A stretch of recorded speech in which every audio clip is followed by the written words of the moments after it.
Hey guys, this is Phil the MMA Dude, back with the Split Decision Podcast, episode number 19. I know you guys missed us, we missed you. Here with my brilliant co-host, the Fight Geek. Fight Geek, how you doing today, man? So happy to be back. Lots to talk about. I hate these extended breaks in UFC action. But happy to be back. Yeah.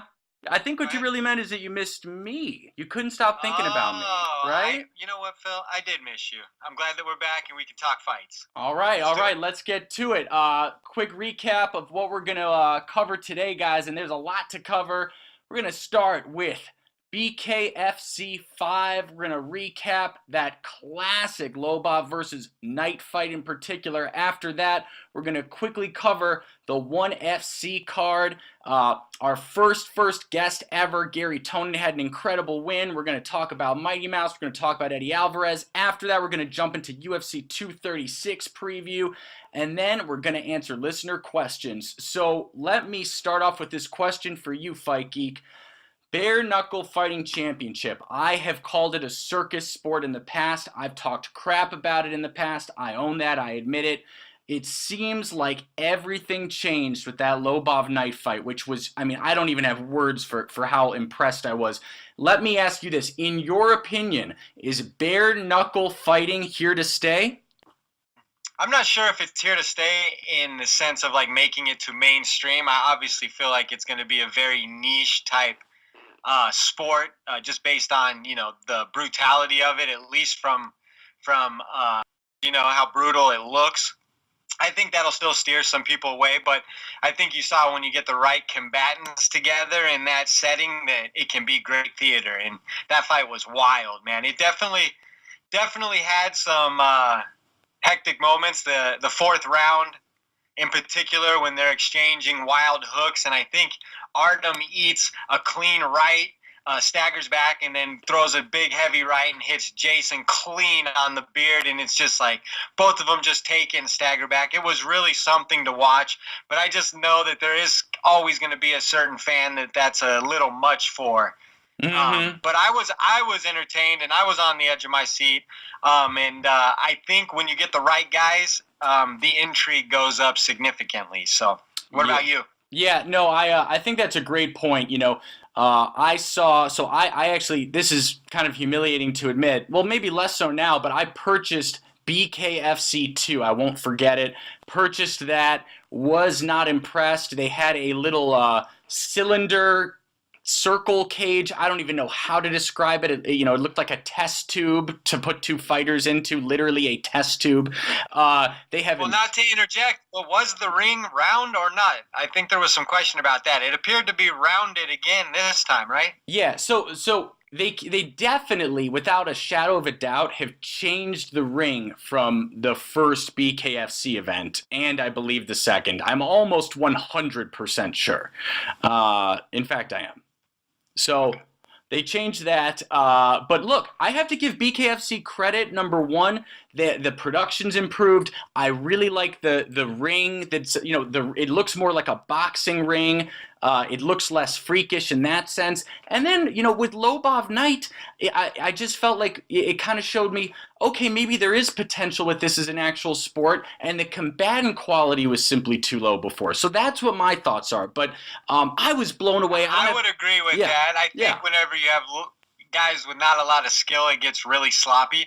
But what are your thoughts on things like towing the line and no standing 8 count or those rules? Because I think it looks a little awkward when a guy gets knocked down and he pops right up and goes right back into action. I think maybe they could institute a standing count.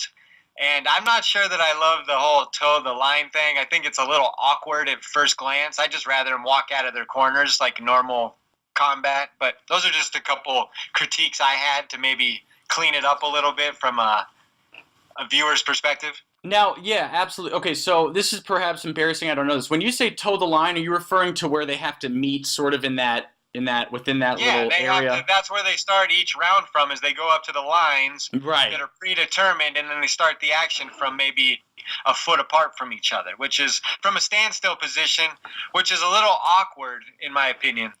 Right, right. Well, I think that, a big misconception with a lot of the MMA and boxing fans who have not seen bare knuckle fighting is that they think that it's literally bare knuckle boxing and that's it. And that's not the case, right?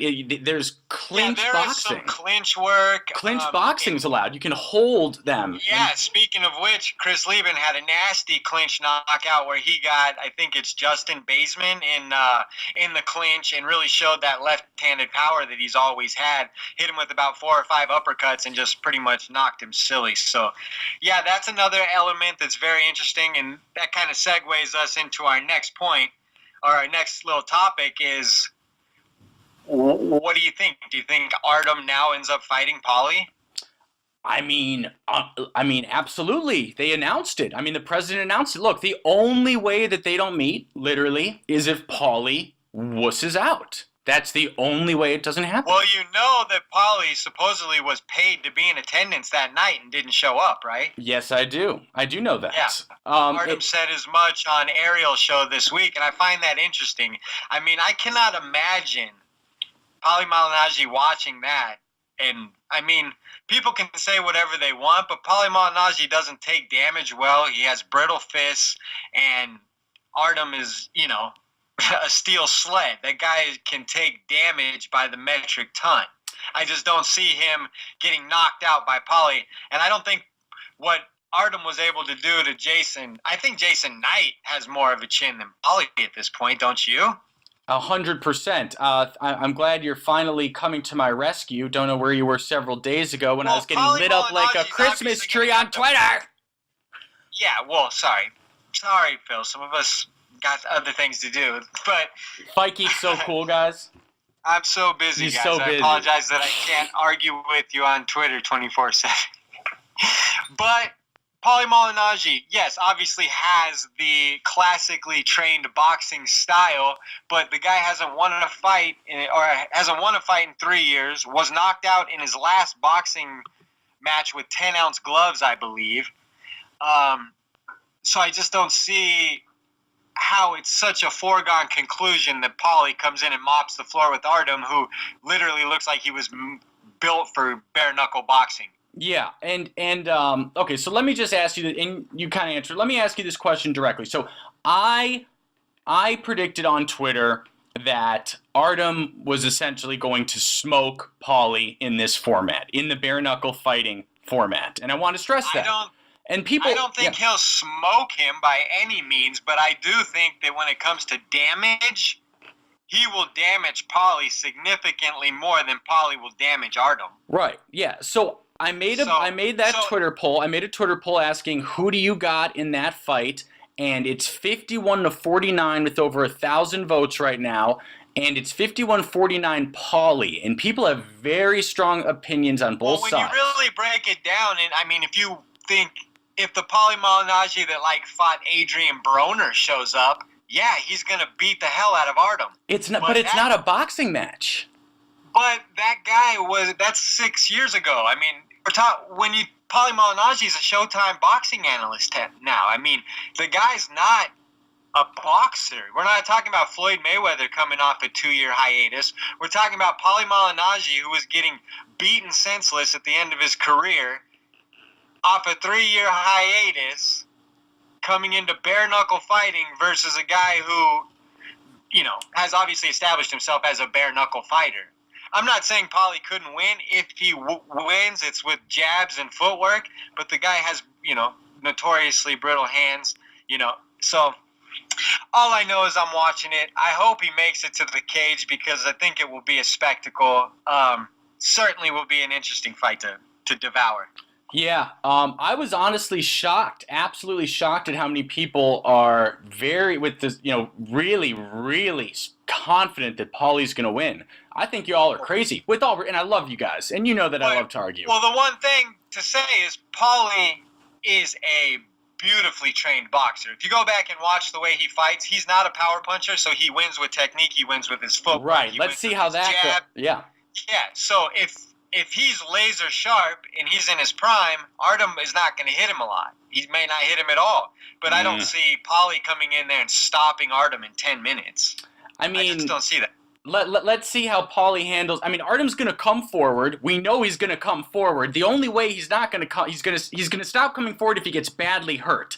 Good luck, Paulie. Good luck. Have fun hurting Artem. I mean, Jason Knight hurt Artem twice, from what I saw. And he still lost. Yeah, and still lost. Yeah, Artem, he's really hard to get out of there. A striker like Cub Swanson, who probably walks around at about 145 to 150 pounds, is very versatile, uses kicks, has knocked guys out before, couldn't finish Artem in 15 minutes. Or no, right. That was a 25-minute fight. Mm-hmm. So, I mean, I'm really high on Artem's durability. Now, if they fight in like 6 weeks or 8 weeks or something, Artem's durability could be an issue. Well, they fight June 22nd. They fight June 22nd. Quick turnaround. Yeah, that's, he was saying on Ariel's show that, it's mostly just cosmetic damage and that bare knuckle is actually safer than, boxing and this, that, and the other thing. So I guess we'll see. I can't imagine him having a career in bare knuckle of more than like 5 or 6 of those types of fights. That seems absurd to me. Okay, that's very interesting you say that, because that was going to be my last thing before we move on from BKFC. I was going to say, I feel like after that fight, like this is what Artem was truly built for. This is his destiny. 100%. Right. So why are you saying he's only going to do 5 fights? I feel like he's going to be the BKFC well, physically, king. I just don't think you're going to be able to do that. I don't think you're going to be able to do that as regularly as... maybe I'm wrong. Some of these bare-knuckle guys have a lot of fights, but I think at the highest level, when you're going to be... What's the highest level? I mean, the highest level. This is obviously Jason Knight versus Artem Lobov is obviously the highest level. Right, exactly. Of bare-knuckle fighting, right? I don't know. Yeah, no, it is. It is. That was the bar set. So. It is. Yeah. So, anyways, I think that's a good place to jump off and just say that it was entertaining. The jury may still be out on if it's for the rest of the crowd, but I'll certainly be tuning in for Artem's next bare-knuckle fight. I can't wait. I cannot wait for Artem versus Paulie. I cannot wait. Okay, so moving on to ONE FC's last show. We got to give first and foremost a huge shout-out to a friend of the program, Gary Tonin, our first ever guest 2 episodes ago. Guys, if you haven't heard it, go back, listen to episode number 17 where we interview Gary. He had an incredibly dominating TKO victory in the first round. It sounds like he's fighting again. It was amazing. It was amazing. What'd you think? Yeah, I think, I think I texted you that he looked a little GSP-esque with this, how athletic he looked, how, obviously the quality of competition isn't where GSP was, but just kind of the way he was applying his game plan and then his top control. I mean, I think it was a whitewash. I think he looked as good as he possibly could look, and I think he's clearly established himself as one of the top prospects in MMA worldwide. And like you said, I think he's going to be scheduled. He's alluded to him having another fight here shortly, so I'm super excited to see what's next for him. And I'm just saying, if he's getting a title fight next, I am claiming credit, and you were claiming credit, that we made that on episode 17. It's all us, man. It was all us. Hashtag Split Podcast, episode 17, the beginning. Yep, exactly. So other fights I wanted to cover were Mighty Mouse and Eddie Alvarez. Let's start with Eddie Alvarez's shocking first round defeat. What did you think? Well, I thought he looked a little hesitant. Obviously, being in another continent, in another organization, starting from scratch, I don't think that it's the most unheard of thing to stumble out of the blocks. He actually lost his UFC debut as well, if I'm not wrong. You're right. And it not only did he. I will say the loss was somewhat fluky in retrospect because we saw that, his eyelids split in half and he took some serious eye damage. And obviously, once that happened, he pretty much keeled up on the ground and gave up, as most of us would. Right. But, He's an aging guy. I hope he got paid well. I will really be interested to see what he follows up with, because this is a tough spot for him now. You know, he was brought in as a big name, got beat pretty handily by a guy who I'm not sure, but I wouldn't say he's a world beater at this point. So he's a little bit in limbo, but was a little bit fluky with the way his eyes split. That was super nasty. The pictures were nasty. Oh yeah, absolutely. I heard some people on social media talking about he threw the fight or he took a dive. It's like, come on, guys. Eddie Alvarez has proven his worth at this point as a fighter. Did you hear any of that? No, I know. I was just gonna say, shame them, really? Shame them all, shame them. Name their Twitter handles. Let's humiliate some folks. I don't know. Maybe I stumbled across one or two, but you have any other thoughts on Eddie?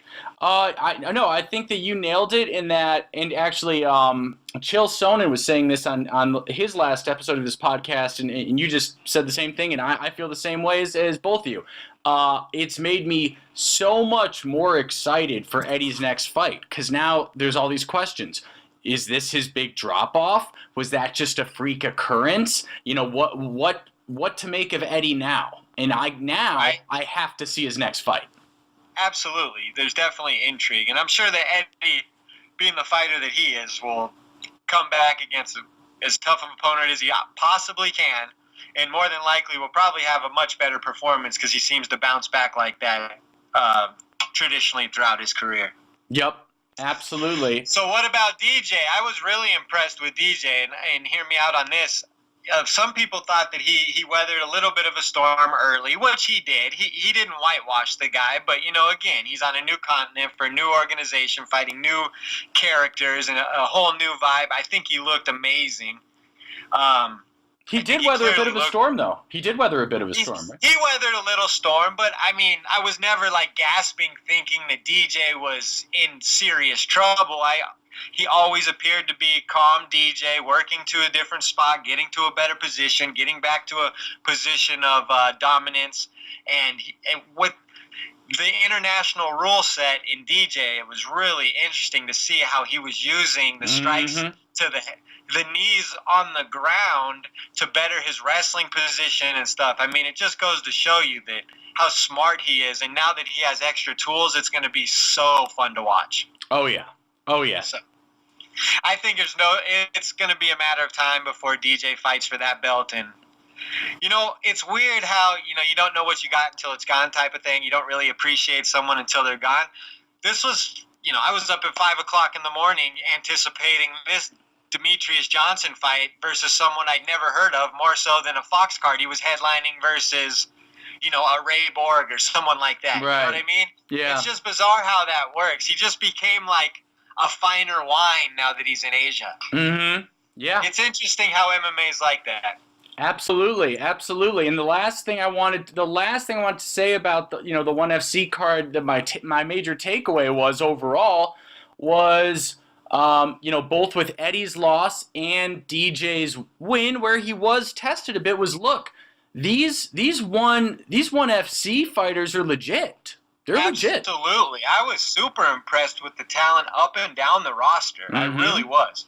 Oh, yeah. So I'm definitely interested to watch more of a handful of those guys on that card. I won't try to pronounce all the names, but yeah, get the ONE Championship app and watch.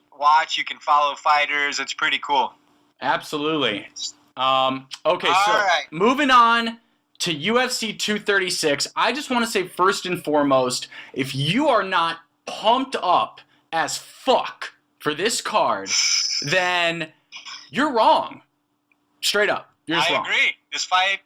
This is elite versus elite, prime versus prime, intriguing. Both guys bring so much to the table. I mean, the co-main too. The co-main and the main. Yeah, the co-main. Other than like the wonky interim title storylines attached to it, I mean, I don't even need interim belts to be hyper interested in these matchups. You know what I mean? I guess maybe that's just me, but I'd rather these just be number one contender matches. But I understand these guys make more money, so whatever. These crazy interim title belts. I mean, what do you even mean? This is insanity to me. But anyways, both fights are awesome. Holloway versus Poirier. I mean, where to start? Go ahead. You want me to pick first? Well, you can talk about it or pick it or break it down. Well, look, okay, so Holloway, Poirier, and Adesanya Gastelum for me.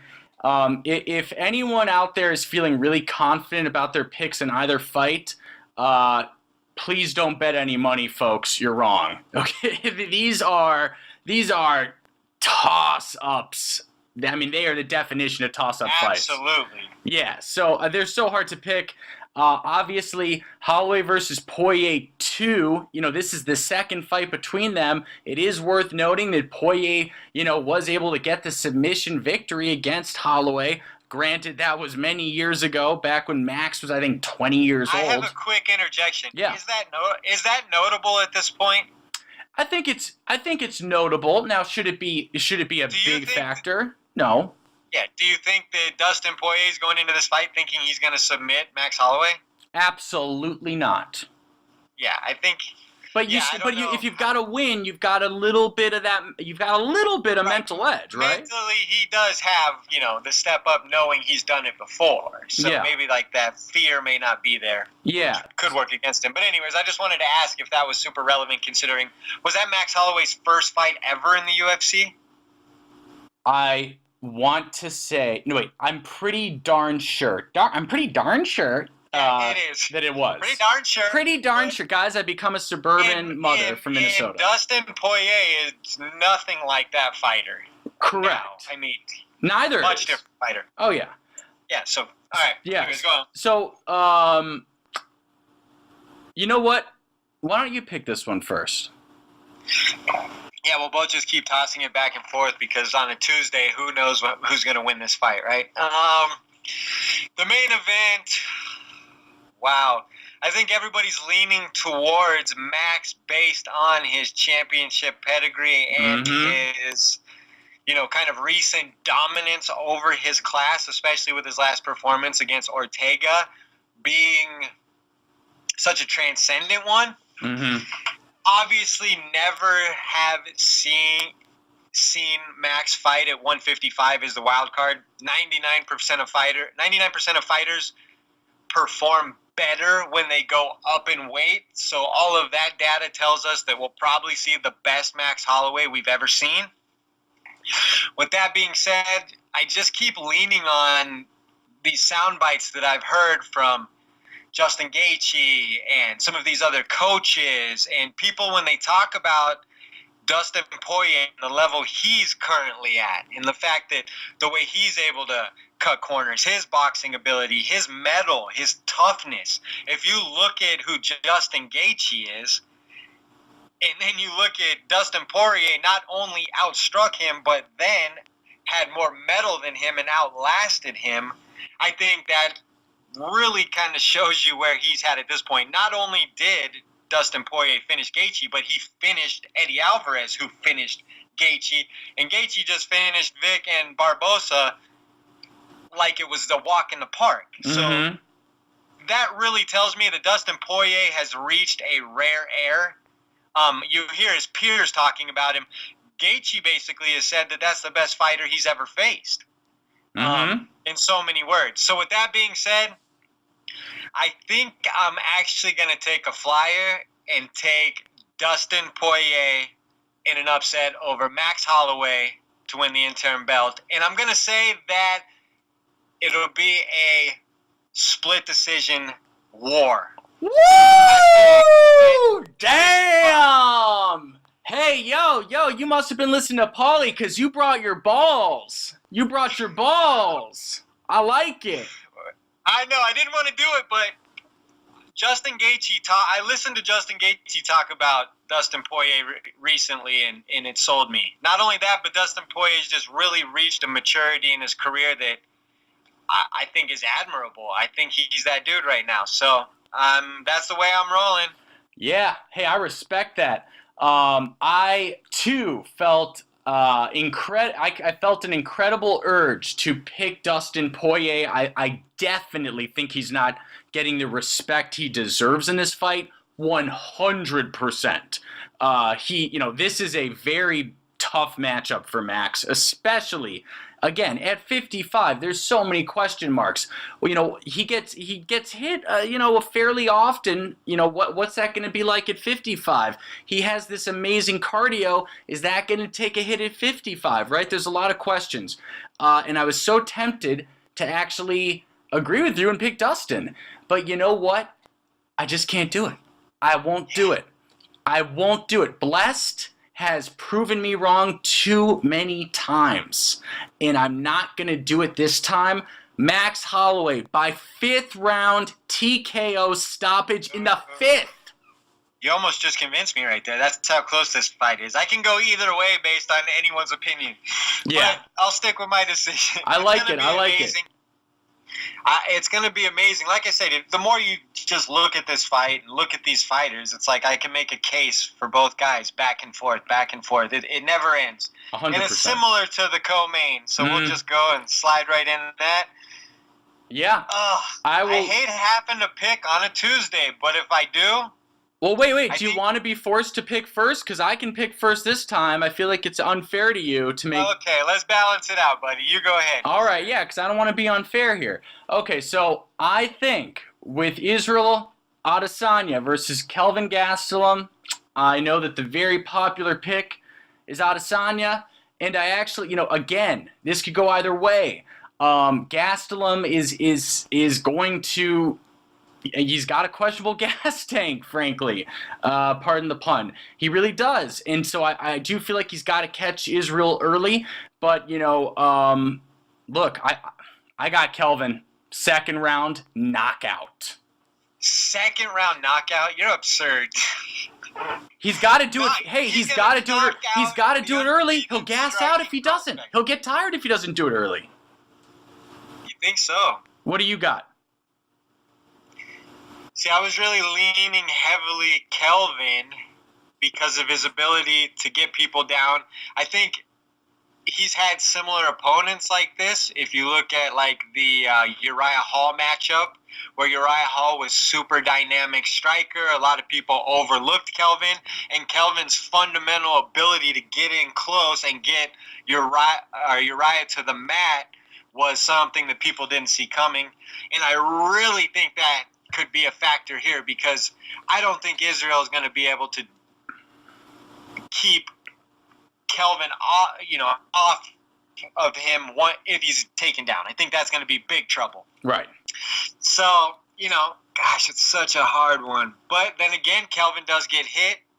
But, I'm trying to talk myself into disagreeing with you, but I'm going to take Kelvin Gastelum by 3rd round submission. Wow. We're both going against the grain, We're giving people reasons to tell us we don't know Jack. Oh, yeah. So. And watch Israel, by the way, with our luck, watch Israel win, and then everyone's going to go, Israel can win. Oh, of course he can win. Can win. These are both coin flip fights. Right. Israel could knock Kelvin out in 12 seconds. We don't know what's going to happen. These are literally 2 coin flip fights. Do not bet on them. If you're betting on them, you have a gambling problem, folks. Right. I agree. So that's what we think there. Either way, they're both going to be awesome. Yep. It's Tuesday of fight week. I don't even know how to order the fight. Do I have to buy it behind 5 paywalls or where can I find the fight? Probably more like 10. It's like I got to go to the bar now because I don't even know where the UFC pay-per-views are. I don't think the bar knows. The bars they probably don't because they have to have a streaming service. So I don't even know how they're going to get it. No, I think that pay-per-view ban or whatever is only for commercial or for residents, not commercial. Okay. So, anyways, I'm annoyed with all of this. They're making it so weird to order. Anyways. I agree. I'm whining. Let's move on. Yeah, what other fights did you want to cover on the card? Because we're running a little long, and I want to make sure we get to all the listener questions. Well, I think Khalil Roundtree Jr. versus ya boy Eric Anders is worth a shout-out, right? Yup. He is your boy. Yo, Who do you boy. got in that fight? You know what? Yeah, so interesting with, Anders going up to light heavy, being a big boy. The truth is, I got your boy Eric Anders. I got him. Yeah, boy? I got Well, yeah, boy. I'm taking Khalil Roundtree. I think that Anders hasn't shown the best cardio at 185. At 205, his cardio will not be elite. Let's just put it that way. And he's been pretty basic in his striking, whereas I've seen Khalil Roundtree knock out Gokhan Saki. So I would say that I'm going to take Roundtree in the striking exchanges, and he will win a second round knockout of Eric Anders. Ooh, all right, I got Anders by unanimous decision. Nice. That's going to be a close one. Could go either of those ways. So. Yep. What else jumps out to you on the card? I only have my winners here. Who's Dwight Grant fighting? You see it? Dwight Grant? Yeah. Who's he fighting? I can't remember, but I thought it was an interesting fight. We'll go down to... Don't have him on the list. Are you sure he's fighting? I'm pretty positive. Because I wrote out every fight that was listed. You did? I'm always wrong. I don't know. Is he fighting Brandon Davis or Andy Costa? No, that's at the bottom of the card. Yeah, I'm aware. I'll tell you in 2 seconds. The UFC is like Bellator now. You can't tell who's fighting where and when. I know. It's all because they ruined the website. I loved that old website. I loved that archaic design where you could see the cards and you could see, you could click on the card in 3 months. Yeah, simple. Oh, Dwight Grant is fighting the male model, Alan Jouban. That's an interesting fight. Dwight Grant just had a last-second knockout in his fight. Alan Jouban has beaten guys like Mike Perry. He's a pretty athletic striker. Wait, why is Alan Jouban listed as fighting someone named Seigel? I don't know. Maybe one of them got injured. I don't know. I'm looking at Wikipedia. Let's move on. This is horrible. Light heavyweight, Ovin Sepru versus Nikita Krylov. Got any thoughts on that one, or am I looking at the wrong card? Yeah. I got OSP winning that one. Yes, this is actually a rematch, if I'm not mistaken. I'm taking OSP also. Curtis Millender versus Bilal Muhammad is a super interesting fight versus a striker versus kind of a grinded out wrestling type guy. You got any thoughts on this one? Yeah, so we're finally entering Ariel Helwani territory, and what I mean by that is where I'm finally having to pick fights of people I actually know, which makes me feel famous in a really pathetically fake way. Because I've met Bilal You rubbed shoulders with Bilal one time? And I know he's listening every episode he's going, what is Phil the MMA dude saying? But no, on a serious note, I have met him several times. Such a nice guy. And luckily for me, this isn't awkward, because I have Bilal winning the fight. Via? Unanimous decision. Wow, that's a tough one. He gets hit a lot, and Millender hits really hard. I'm going to take Millender by split decision. # split decision. # split decision. All right. Okay, yeah, let's wrap it up and let's get to some listener questions now. There's some other call-outs. I'm picking Lauren Mueller over Poliana Botello. So am I. And then who fun fight. Who you got in Wilson Reyes versus Alexander Pantoja? I'm taking Pantoja. Me too. Yep. Okay. What about, fine, let's just call them all out. Montel Jackson versus Andre Sukumtat. I did that right. This is awkward. Okay, so me and Andre follows me on Twitter, and we've talked a bunch of times. Andre, I think you're really cool, bro. I think you've got a ton of heart. He's a slugger. I think you're going to lose. I'm so sorry. Please don't listen to this. Montel, I got Montel. I'm sorry, Andre. I know he listens too. I got Montel as well, and then rounded out with Brandon Davis. If we ever get Andre on the show, we gotta delete this part so he never knows that I betrayed him. Deal. Okay. Thank you. All right. Listener questions? Yep. It's time for the listener questions. We need like a sound for that. Like. You want me to jump off? Well, let me start because there's actually one that's Okay. easy to miss. And I thought it was a really good question. So Jason Brent Harrison, always love to see the new names pop up on the questions. This is a new guy. Thank you, Jason. This is at JBirdH22. He said, "What's your guys' opinion on BKFC? I love a good fight, but something about this rubs me the wrong way. These guys probably aren't getting paid shit for the amount of punishment they're taking. Are the fighters being taken advantage of? Question mark. What do you think of that?" No. They're all willing participants who sign the contracts, A.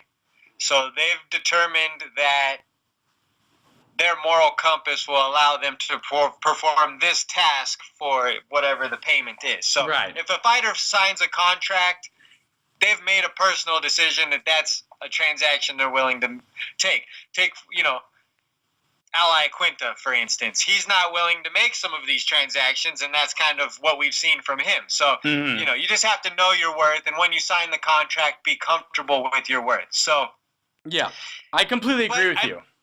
I agree. Yeah, so do I think Artem got underpaid this weekend? No, I don't, because I believe that Bare Knuckle FC outbid the UFC, or actually, no, he asked for his release, and that Bare Knuckle FC outbid some other promotions for Artem's services. So, do I think Artem made $10,000 last weekend? No, I do not. I definitely think he made some decent money, and based on, I don't know if Artem is a knowledgeable source, but he's claiming that he's taking less damage with bare knuckle than he did in MMA, where he can take leg kicks and get kicked in the head and do different, block kicks and break your forearms and things like that. Where if you think about bare knuckle, the one thing is that you can't really do more damage than we were created to do. It's like your hand's gonna break at some point. Although Artem's did not, which I found fascinating.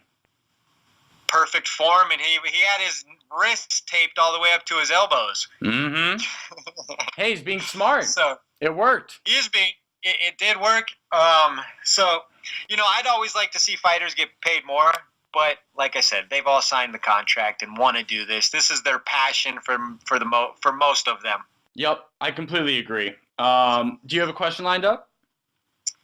I do, and this is from one of our show regulars, Mr. B, at Mr. B 1986. What up, Mr. B? He says, "What's y'all thoughts on these flyweight fights being made?" I'm assuming he means because the flyweight division's in flux. Cejudo's going to fight for the 135-pound belt, and they're still booking flyweights. So what do you think? Yeah, it's a great question. It's a great and fascinating question. This is what I think. I think that I think Dana's got a plan to get rid of the flyweights. And I'm not sure that's even really up for debate. I'd love to hear people saying that they think that it's not going anywhere long term. It's like a 5-year phase out plan. Yeah, exactly.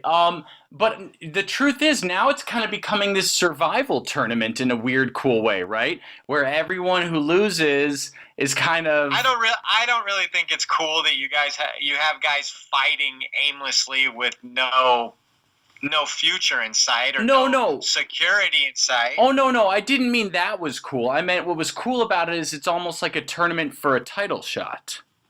I get that, but at this point, I don't even know why Joe Benavidez would want to be in the UFC. Why wouldn't he just want to go chase a belt over in Asia or something? Because Asia doesn't want him because he's Joe Benavidez. They'd sign him. I'm sure they'd sign him in a second. Come on now. Yeah. But, I don't know what they're doing, honestly. I really don't. My thoughts are this. I think that they are seeing what happens with Cejudo versus Moraes, right? Obviously, if Cejudo wins and beats Marlon Moraes at 238, they're probably going to scrap flyweight straight up. Now, if he loses, I think they're going to make a final flyweight title What fight. have they done? What have they really done at flyweight to tell us that they're getting rid of the division? Trade Demetrius Johnson and cut 2 or 3 flyweights? No. Dana's insinuated it several times, hasn't he?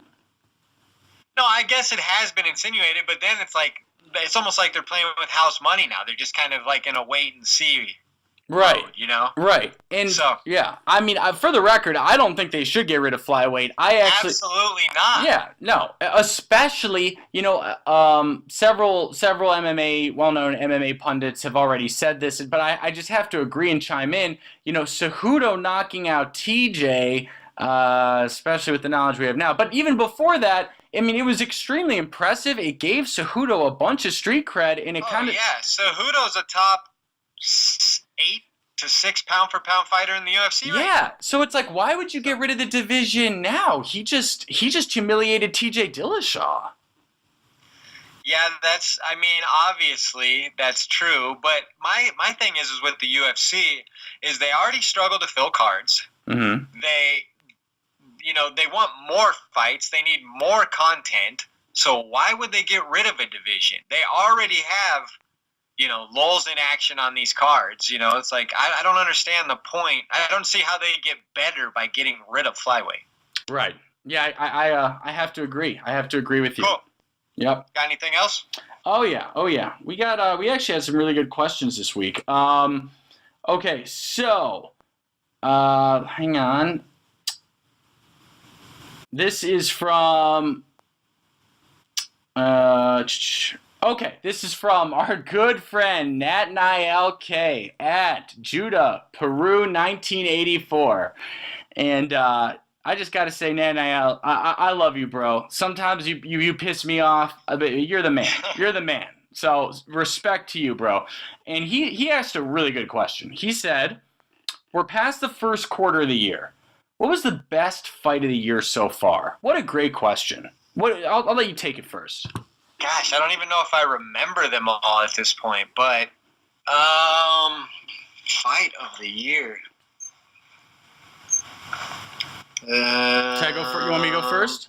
Yeah, go first for me. Give me some. Yeah, so I've got actually 2 I can't choose between, and then a third special mention. That's how hard it was for me.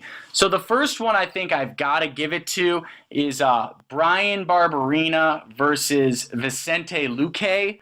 Vicente Luque TKO'd Barberena at 4 minutes and 54 seconds of the final third round on UFC on ESPN 1, and that was just such a slugfest, and it was incredible. And it was like both of them were just willing to die in there, and then Luque ends it with 6 seconds left, and it was incredible. Now guess what? Yeah, what? I was there live. It was pretty damn good. Oh yeah, you were. Thanks for rubbing it in. My quick runner-up that was very close to winning was Cowboy Cerrone versus Alex Hernandez. I thought that was just great. That was great. Goodness, man. You guys... Special mention. I've got a third. That's how much of a cheat I am. I'm cheating. I'm choosing 3. Special mention. Darren Till versus Jorge Masvidal, because before people forget, Darren Till was kind of lighting Jorge Masvidal up before he got slept. He won the first round, and he was winning the second, and lest we forget, Darren Till knocked Masvidal down, and he was totally outboxing him for a while. So I think people kind of forget that part. All they remember is the extremely dramatic KO, and for good reason, but Till Masvidal was a bunch of fun. Yeah, it was. So what do you think? What was your favorite fight? Well, it's funny you say Cowboy versus versus Hernandez. Yeah, because that was a good one. But I don't know, man. I just can't. I'm drawing a blank here. I feel bad, but definitely the knockouts we've seen. I thought the Masvidal Till fight had me on the edge of my seat. Definitely think even the Wonder Boy Pettis fight where Pettis was taking a beating and looked, the fact that he was, even though he was taking a beating, he was hanging on, and that was evident. He was still coming back. You could see him working, and then to land a Hail Mary like that, a one-shot knockout, that was pretty amazing. So, I'll go with that. I think that was a great fight. Here's a sleeper. Are we talking only UFC? No, we don't. I don't think we have to. I thought Saad Awad versus Brandon Gertz was actually a pretty fun fight for anybody else who caught that. I thought that was a fun fight. Yeah. Bellator 219, actually. Yeah. Actually, the other non-UFC fight that did kind of come into my head a little bit, honestly, even though it was short, was shootout at the OK Corrales. Aaron Pico versus Corrales was a lot of fun. I get that it was short, and but it was a ton of fun while they were slinging. It was exciting for sure. Yeah. For sure. So, cool. Okay. You got a question? No, you just stole mine. I'm looking for one. Oh, my bad. Oh, it's all right. Okay, you want me to go? We got my good friend Meat Truck. And let me just give a quick shout out to Meat Truck. Meat Truck, you're a weirdo, but I love you, bro. You're one of my favorites. You're one of my favorites on Twitter. You're a weirdo though, but I love you. Meat Truck. Meat Truck. I think Meat Truck got mad that I was saying to come with some good MMA takes or something. He got a little frustrated with me. Oh no. You pissed off Meat Truck? Dog, don't piss off Meat Truck. Meat Truck. All right, so that's @_Meat Truck. And his question is, would Phil rather fight TJ Dillashaw or Juicy John Jones in a baby pool full of Jello? And I had to give this a lot of emotional thought. It's a very difficult question, but my answer is honestly TJ fucking Dillashaw, because I walk around at 180, and what does he walk around at, 150? So yeah, he'll whoop my ass, but at least I'll get in a punch or two before I'm murdered. I mean, if I go in with Jones, I'm just a dead man walking in Jello. I'm glad that we got that squared away. I know the listeners really wanted to hear that. But it was answered on air. So Meat Truck, hopefully that that pleased Meat Truck. But the real JC Moore wants to know what came first, Phil, the chicken or the egg? Well, do you want me to take that? Or you? Sure. I think you're more suited for that. Well, I know science so good. So good. I know science. All right, never mind. I actually have a real one. Wait. Let me answer it really quick. Okay. Nat Niel. If there's anyone who's going to come out of nowhere and answer this intelligently, this is why I fucking love that guy. He comes out of nowhere and just answers this after years of me questioning this and no one having an answer, and he actually answers it correctly. He says, I'll answer that one. I love this guy. Neither came first. They evolved from a fish. So the fish came first. And that, I did a little bit of research, and you know what? I believe that's true. That's just straight fact? I can't confirm 100%, but I did do a little bit of research. Shout out Nat Niel. I think you got it right. If that's true, we all learned something today.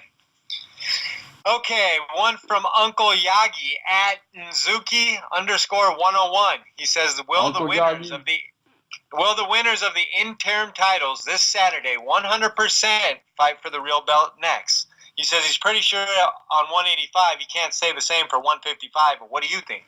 Yep, great. Hey, great point, Uncle Yagi. Great questioning. Great point. I agree. I totally agree that the winner of Adesanya Gastelum is almost certainly. I mean, I cannot see them not getting Whitaker next. And you're right. Holloway Poirier is different. I think that if Poirier beats Holloway, I do believe that he forces the Khabib fight. Whether you like Dustin or not, guys, I just don't want to see it because Dustin, he can't. I don't know. Whatever. You just don't believe he could beat Khabib. I don't. I believe he can beat Max. I believe he can beat Max for sure. but I don't believe that he can trouble Khabib. But you think Max can trouble Khabib? I do, and I know that's unpopular. But yes. Thanks. It's interesting. Yeah. But to answer his question specifically, I think if Dustin wins, he forces the Khabib fight. If Holloway wins, everything changes. Because if Holloway wins, I suspect, and I could be wrong, that Dana and the UFC will make it worth Max's while to go back to 145 for one final title defense and have either Tony or Conor inserted against Khabib first. Max will hold that interim belt, of course, and then Is there a person alive that isn't a Conor homer that wants to see him fight Khabib next? I mean, I don't want to see him fight Khabib. No, that's what I mean. Who wants to see that fight? Gosh, the UFC is so tone deaf if they make that fight, in my opinion. Well, I'll tell you, who wants to see it is 1 million total casuals, right? Well, yeah, of course. Maybe 2 million. Well, that's why they want to make it. Right. So I got another one here too. It's from MMA by Milliken at MMA_by. Yeah. He said, should the UFC get rid of the women's featherweight division forever? What do you think? Actually, I'm going to take this one. Yeah, you take it. I've been answering them all first. You take it. Absolutely not. You should keep building it. Like we just said, they already need more fights, more cards, more content, ESPN, Fight Pass, this, that, the other thing. They want to be in front of you. They want to be on your television, so they need more fighters, not less fighters. And I think we've already seen, their total lack of interest in the division has not kept us from getting a few interesting fights. So as long as I'm getting a few interesting fights, it's worth its weight to me. Yep. Absolutely. You got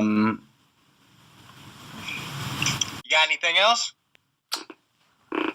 Let me see. I think we do. Okay. Smoothie asked a question, and Smoothie gets a shout out for being one of our most loyal. Our most MVP. Loyal listeners. Yeah, she's the MVP. Sorry, she's so great. She said, should the UFC alter its current guidelines to make the fights that are boring with clinching easier to watch? Hold on. None of the fights are boring, Smoothie. Yeah, I know. None of the fights are boring. They're a little different.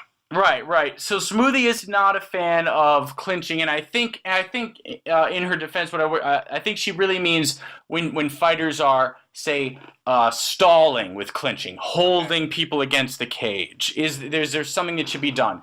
And that is a good question. And my answer is, I think that what needs to be done is already being done in terms of stall clinching, right? Because what happens is if there's no action, then the refs will separate them. So you've got to be doing damage. But I would just interject that it'd be nice to have a more consistent application of the breaks. Yeah. And how long you can be in the clinch inactive. Maybe if they had like a 7 count or something random, where they're like, if you're inactive for 7 straight seconds in the clinch, we're going to break you. But we need to have like an arbitrary way, because some people will break you in 10 seconds and some people will let you sit there for 40 seconds, Mm-hmm. It's a little hard to judge that way. I mean, I enjoy clinch work and wrestling and knees and stuff like that, and I think fights can be won and lost in there, so I don't want to take that away when guys are, inside those intricate positions, fighting hands, using leverage, shoulder pressure, and things like that you really can't quite see exactly what's going on, but there is still fighting going on for position within those situations. So definitely just think if we could get a stricter application of, a time limit or rule or something within those exchanges would be what I would say. I don't even know if I answered that. But. Absolutely. Okay, so anything left? I think should you take it away? I think we're all good. I think that's it. So, take it away. As usual, guys, you can find us on iTunes, Spotify, Spotify, SoundCloud, Google Play, YouTube, Stitcher, and Buzzsprout. I'm at the Fight Geek MMA. He's at Phil the MMA Dude. We are at Split_podcast. That's 4 words. The Split Decision Podcast. Thanks for tuning in. We'll get you next time. Peace. Peace.